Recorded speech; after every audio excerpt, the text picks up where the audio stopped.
Voilà, je vous propose de commencer cette séance du Conseil municipal, sachant que traditionnellement, donc, il y a toujours un certain nombre de procurations, et cette séance qui est la dernière donc, ne fait pas exception, puisque Madame Geneviève Gosselin-Fleury donc, donne procuration à Monsieur Sébastien Fagnan. Madame Guylaine Godin me donne pouvoir jusqu'à son arrivée, et également donc, Sophie Herry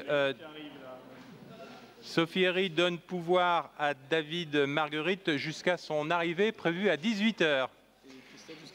Et Christelle Joly également donc, donne pouvoir à Ralph Le Gemtel jusqu'à son arrivée. Voilà. Hop. Une rapide déclaration préalable en ce qui me concerne pour souligner que eh bien c'est la dernière séance de notre conseil municipal de Cherbourg-Octeville, du moins dans sa forme actuelle, puisque nous continuerons donc à siéger en commune déléguée. Donc ça marque donc l'évolution naturelle et normale de notre territoire. Je voudrais peut-être pour commencer dire un double merci, un merci à vous, l'ensemble des élus. Nos échanges ont été parfois vifs et animés, mais je ne doute pas que nous sommes les uns et les autres motivés par l'amour de notre ville de Cherbourg-Octeville et la volonté de la faire progresser. Donc merci à vous toutes et à vous tous. Un merci particulier à l'ensemble de nos personnels municipaux, notamment à Gilles Toulorge, qui est derrière moi et je dirais qui, depuis de nombreuses années, a présidé à la direction générale des services de la ville d'Octeville. Merci donc à lui pour à la fois son implication, pour la qualité de ses avis d'expertise et aussi pour sa vision prospective sur un certain nombre de dossiers qui ont contribué à structurer notre territoire. Merci à l'ensemble des DGA, des directeurs, des chefs de service et tout l'ensemble du personnel. Simplement pour vous dire que nos dossiers, eh bien, ils continuent d'avancer, ils continueront à avancer dans le cadre nouveau de cette commune nouvelle et des communes déléguées. Si on reprend deux éléments qui m'ont marqué, moi, depuis notre dernier conseil du 26 novembre dernier, ce fut le samedi 28 novembre, l'ouverture de notre bibliothèque, la grande joie de voir le public heureux de retrouver cet équipement. Et d'ailleurs, nous sommes en quelque sorte, on en parlera tout à l'heure dans une délibération, un peu victime de notre succès, avec un nombre d'inscriptions qui ne cesse de croître. Et puis aussi, c'est la satisfaction de l'aboutissement d'un dossier complexe quand il s'agit de rénover de l'ancien et qui a mis beaucoup de temps, mais c'était le temps nécessaire de l'action administrative et de l'action technique pour pouvoir réouvrir au public. Nous avons également connu une belle manifestation le 4 décembre dernier au soir avec le lancement de ces fêtes de fin d'année. C'était un moment extrêmement poétique, ce qui montre bien que cette place de Gaulle constitue un beau vecteur pour accueillir des manifestations comme c'est le cas en ce moment. Donc merci à l'UCC en particulier pour la patinoire, merci pour le marché de Noël et pour l'ensemble des animations qui sont non seulement sur la place de Gaulle, mais aussi qui se déroulent dans les quartiers, qui se déroulent dans les maisons de retraite. On en a participé à quelques-unes et ce n'est pas terminé donc, en cette période de fin d'année.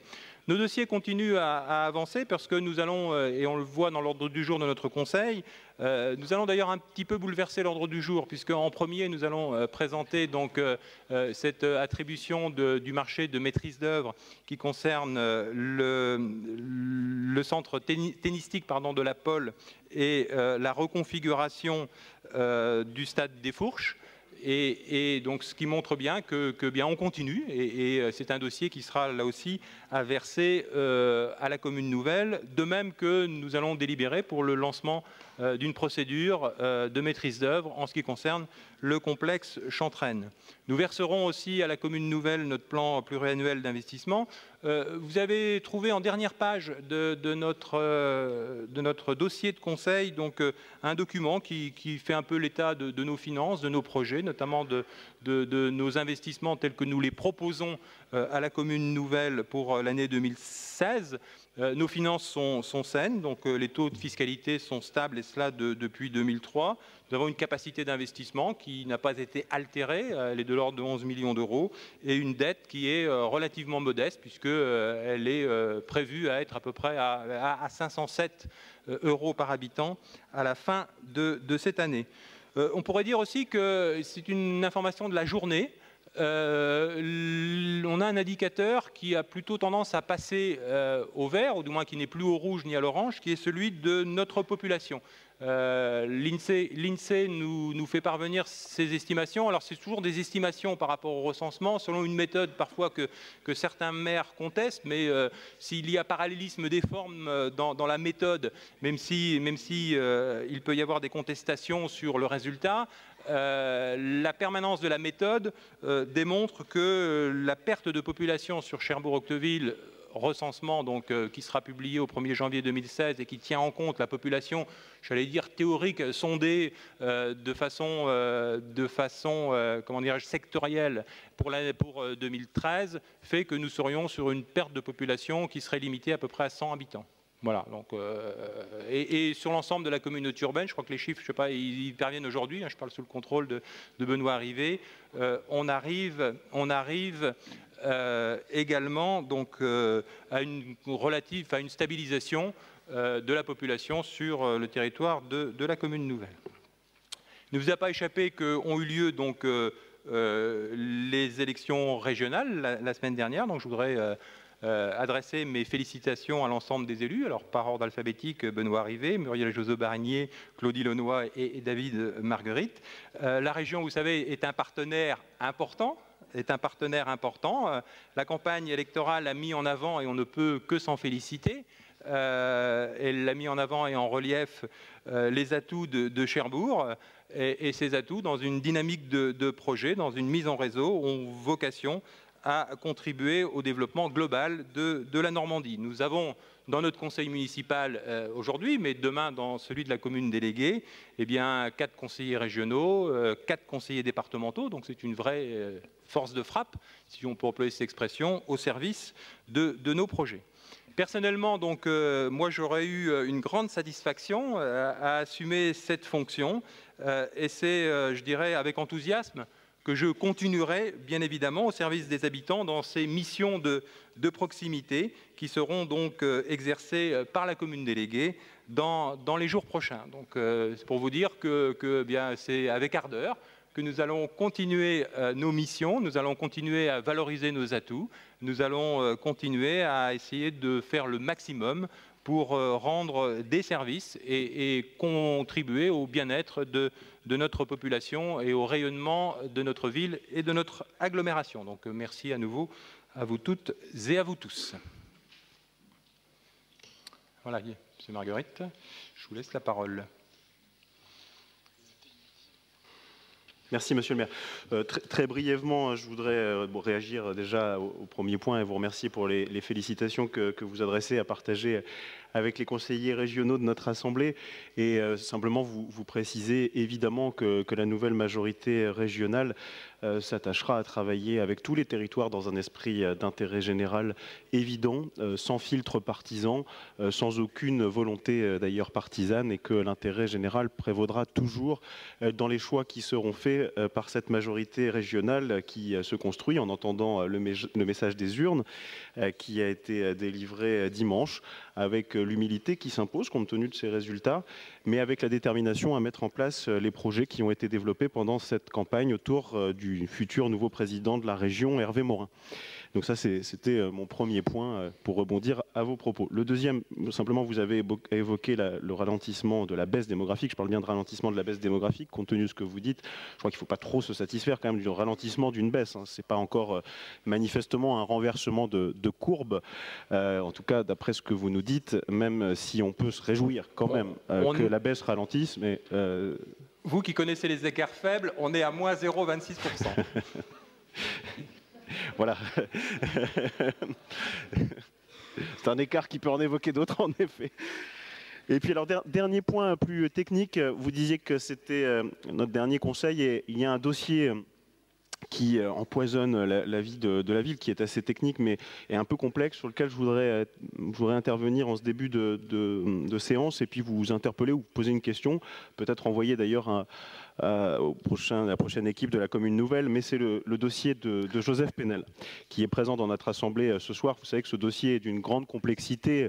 Je ne vous ferai grâce évidemment des méandres et de la sinuosité de ce dossier sur le plan judiciaire qui rebondit depuis 1999. Vous savez qu'il y a une association de soutien de Joseph Penel qui avait été constituée à cette occasion et qui avait rencontré un écho très favorable dans la population à l'époque. Ce dossier, néanmoins, je vous le disais, empoisonne toujours la vie de notre ville et en tout cas celle de Joseph Penel parce que, sans encore une fois rentrer dans les détails judiciaires, vous savez que notre ville, la ville de Cherbourg-Octeville, est devenue propriétaire des locaux, je crois, parle sous votre contrôle, mais le 22 décembre 2005, ça fait donc 10 ans, et qu'elle a donné bail dans ce dossier à CGR, qui donc exploite d'ailleurs dans des conditions qui peuvent sembler quand même très bon marché, puisque 14 000 € pour un bail sur 3 500 mètres carrés de surface développée en plein centre-ville, cela représente quand même une somme assez faible. Mais vous le savez aussi, Monsieur Penel, lui, il est propriétaire du fonds de commerce de la brasserie Grand Balcon, et qu'il ne peut pas en avoir la jouissance de ce fonds de commerce, puisque, vous le savez également, il y a un mur qui empêche, son mur, en tout cas le mur, empêche l'activité de se développer, de prospérer. Et la ville s'est opposée à la destruction de ce mur, malgré les décisions de justice qui ont pu confirmer son bon droit à ce que ce mur soit détruit, à ce que sa jouissance légitime du bail dont il dispose sur donc ce fonds de commerce puisse se faire. Alors voilà, ça fait 10 ans que la situation perdure, en tout cas dans son volet ville, puisque pour M. Penel, ça fait maintenant plus de 20 ans que le dossier rebondit, avec tout ce que ça implique. La presse locale récemment s'est fait l'écho de ce dossier, a fait écho d'ailleurs de façon très synthétique et très pertinente du parcours judiciaire qui a été le sien. Donc voilà, je voulais vous interroger en ce dernier conseil, sans peut-être d'ailleurs vous puissiez apporter de réponses précises ce soir, mais en tout cas sur ce que vous avez l'intention de faire, de recevoir rapidement M. Penel, que vous avez déjà vu, mais qu'il serait peut-être bon de revoir rapidement compte tenu des évolutions judiciaires du dossier et de la nécessité de le rétablir rapidement dans ses droits. Je vous remercie. Juste un mot sur le dossier que vous évoquez. M'excuserez, mais nous sommes à l'heure actuelle donc, dans une procédure de contentieux. Nous avons hérité du contentieux, hein, et nous sommes à l'heure actuelle dans une procédure de contentieux sur lequel, autant qu'il m'en souvienne, la justice n'a pas encore tranché. Alors il y a des reports successifs. Il devait y avoir, d'ailleurs, me semble-t-il, de mémoire, une décision qui devait être prononcée à la fin du mois de novembre dernier. Je ne sais pas si l'audience, si on a eu encore un renvoi. Donc voilà, moi je ne peux pas... Pardon ? Voilà, oui, tout à fait. Donc, à partir du moment où il y a eu un renvoi, nous ce qu'on attend, c'est que la justice clarifie les choses d'une certaine façon, parce qu'il y a une procédure en cours. Donc, à l'issue, et c'est pour ça que, comment dirais-je, on souhaitait nous s'exprimer, bien évidemment, mais une fois que les avis auront été rendus, de façon à ne pas interférer par notre expression dans l'heure actuelle dans une décision de justice. Ceci dit, alors c'est vrai qu'on est maintenant dans un calendrier un petit peu contraint, il va y avoir des évolutions juridiques, mais je veux dire, on est bien évidemment à la disposition, comme on l'a fait par le passé, pour recevoir Monsieur Penel. Mais je ne voudrais pas en dire plus à l'heure actuelle, si ce n'est que, bien évidemment, je suis dans la position où il faut aussi défendre les intérêts de la ville sur quelque chose, il faut le reconnaître, dont nous avons hérité, parce que nous avions à un moment donné une volonté politique, c'est que cet outil qui est le cinéma Odéon, et il fonctionne très bien, puisse continuer à perdurer. Donc nous nous sommes portés acquéreurs et nous avons pris nos risques et nos responsabilités en nous portant acquéreurs, en tenant compte des difficultés qui étaient inhérentes et qui précédaient, entre guillemets, à ce dossier. Donc moi je suis tout à fait qu'on puisse en discuter, mais je ne souhaite pas non plus qu'on puisse en débattre de façon publique, parce qu'il y a peut-être aussi un certain nombre de choses désagréables qui pourraient être dites d'une certaine façon, parce que c'est vrai qu'il y a une situation qui perdure. À un moment donné, il y a des responsabilités, et à ce titre, je ne souhaite pas en dire plus.